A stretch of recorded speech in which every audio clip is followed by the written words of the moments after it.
think it's a matter of not having any expectations, maybe perhaps. Because I mean, what they were like 8 seed last year, or did they miss the playoffs last year? I think I they think missed. they missed it. Yeah, so there was no pressure coming in. There's no expectations. Everybody can just play free. That kind of stuff makes a difference. I People will agree. downplay it a lot, but that kind of stuff makes a difference. That's kind of what I think is the opposite is what's happening with LeBron and his teammates. The lights get more brighter.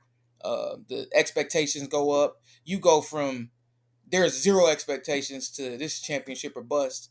You know what I'm Right. saying? So that might just be too much for some guys. And I think that opposite effect is what's happening with the Thunder. I mean, they can just play so free, you know. Shay's a dog, so you got that dog that can do pretty much everything. Um, but I mean, I'm not sure what's going on with Kyrie and Luka, but they need to be better. Kyrie has had two straight pretty terrible games. Mediocre game, yeah, for Yeah, him. like yeah, yeah, they were pretty bad. So he's gonna have to do more. I didn't get to watch a whole lot of it. I was just in and out and doing a whole bunch of different things while I was on. But from a statistical standpoint, Kyrie and Luka have to be better.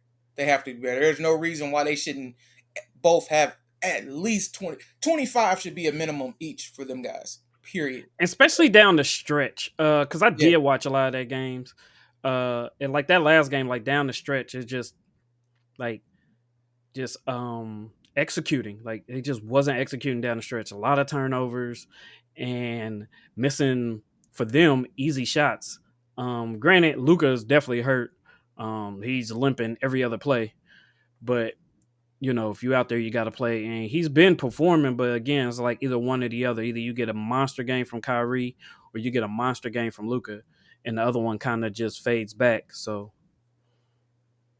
yeah. I depending mean, on them other guys like the PJ Washingtons, those guys, the even Tim Hardaway Jr. has been came back, from his injury, has been playing very well. So it's like you depending on those guys to give you, anywhere from 15 to 20 points. And luckily they has been keeping you in games, but like you said, Kyrie and Luca, like y'all are the deciding factor that gets that team over the hump. right.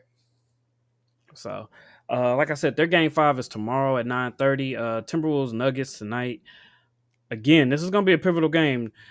Timberwolves win 2, give up 2. Like now, you back in Denver.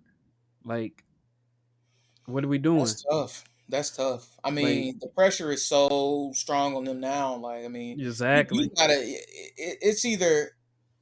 It's either Minnesota in 6, so they either gotta win the next two games or it's over. Yeah.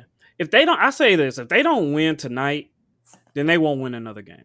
Yeah, it's a wrap. It's a That's wrap. how I look at it. They will And not it's win really another game. disappointing because they played so well the first two games, but you could just tell how the energy just shifted games 3 and 4. Like, Yep.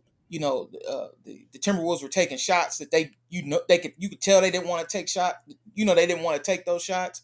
You Yep. had Jaden McDaniels forcing up shots. The first two games, only thing he was taking was wide open shots, Yeah. wide open corner where he could just relax.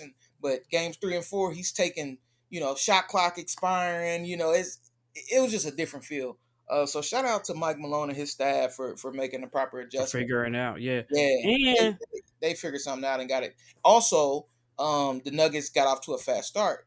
All the games yep. that they've lost this postseason, all the ones that they were losing big to the Lakers in, they started off slow in the first quarter.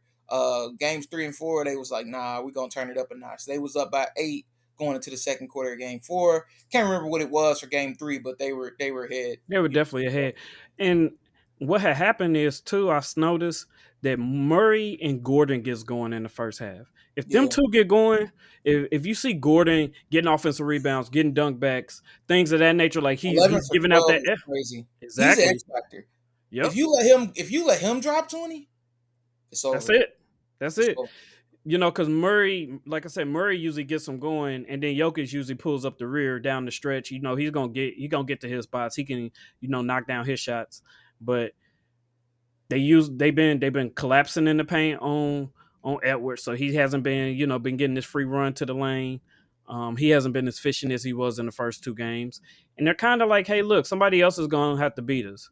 You know Right. what I mean? And I don't see nobody else on their team.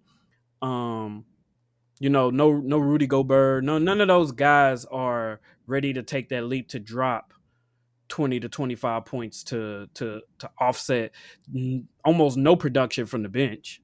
You know what I Right. mean?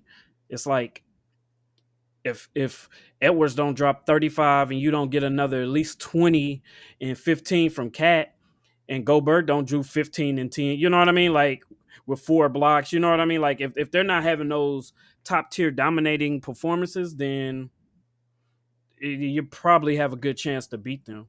Yep. I agree. So sticking with the NBA, man, I'm gonna jump over to the lottery, man.